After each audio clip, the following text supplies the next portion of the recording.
Last year, Secretary King and I were having a conversation in one of the hearings, and we're talking about the 2011 Dear Colleague Sexual Assault guidance that was put out.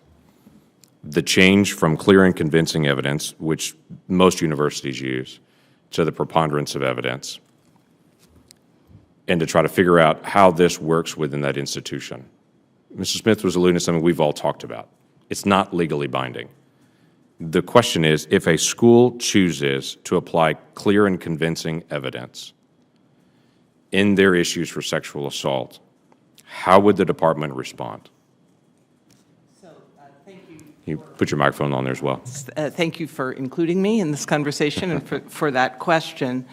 I am not a lawyer, and you did ask me before about the change, what you determine, what you call a change in the standard of evidence. It is my understanding that our dear colleague that makes a reference to the preponderance did not change our interpretation, longstanding interpretation. I could introduce you to a lot of university presidents that don't agree with that statement, and a tremendous number of law professors across the country that don't agree with that statement. They see it as a very large change in how evidence is handled.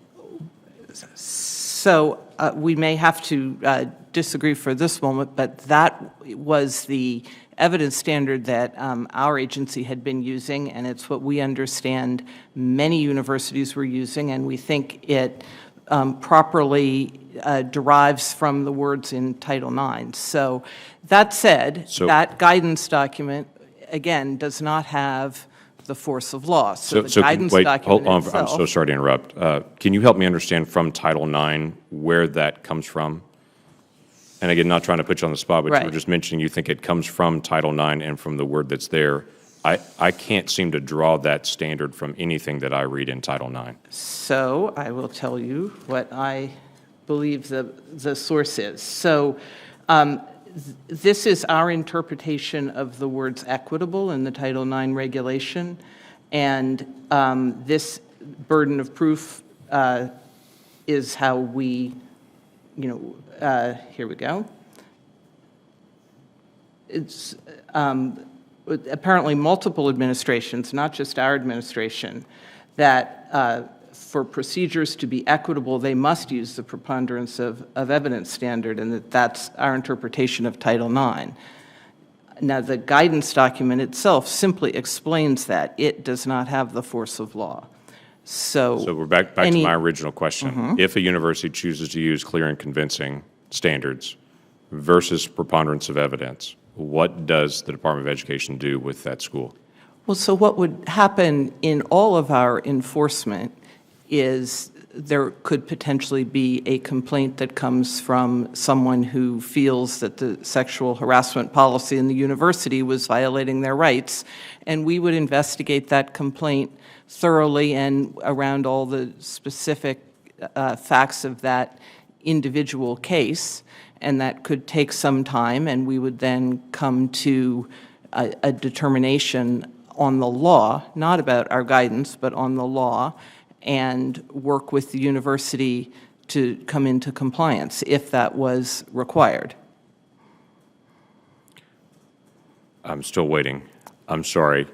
If a university uses clear and convincing as their evidence standard, so which many have for a long time. I can't answer about any hypothetical case where there, or example where there might be clear and convincing. How many lawsuits are currently pending in the United States based on this Dear Colleague letter?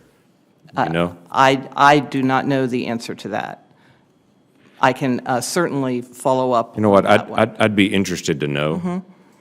Based on the letter or the clear and convincing. Correct. So, for instance, just this week, and I'm going to leave all the different universities out. Just this week, I was talking with the university president, and I've mentioned that we were going to have this hearing. We were going to talk about some of these issues. And he shook his head and he said, I currently have 2 lawsuits against my university right now because we chose to use preponderance of evidence instead of clear and convincing, and we have lawsuits against our university right now.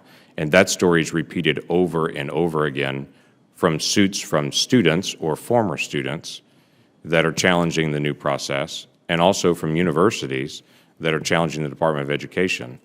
This has not been a simple guidance just to be able to clarify what most universities do. This has been an enormous change that it would have been extremely helpful not only to be able to look at and to be able to go through a full notice and comment, but to also to be able to determine why this standard versus this standard, and it has created this long fight over an issue that we all care very much about. None of us want sexual assaults on campuses. We all want a fair process. This is often a legal process with local police within that state, but it's also a university issue as well, and it's become a very big issue. So if there's a way that the Department of Education can identify for me how many lawsuits they know of across the country, that'd be helpful. So I appreciate your concern about the prevalence of sexual harassment and sexual violence on campus and how very, very important it is that our Office of Civil Rights maintain vigilance and investigate complaints as they come to us. I think you know we have over 200 active investigations about sexual harassment and sexual violence on campuses. It's a very serious problem. It is a very serious problem. And it's something we take very seriously. But it's suddenly I been cannot considered a answer new the question about other lawsuits filed against universities on the basis of this standard, but I will certainly take the question back and see if I can get more information about that. So at this point, your statement would be it doesn't have the force of law. Our but guidance it is your document understanding. does not have the force of law. So if someone we has would a different investigate complaints on a case-by-case basis, and much of that goes well beyond the evidence standards, all the circumstances and facts about how a university handles sexual harassment complaints, and work with the university to come to a better place.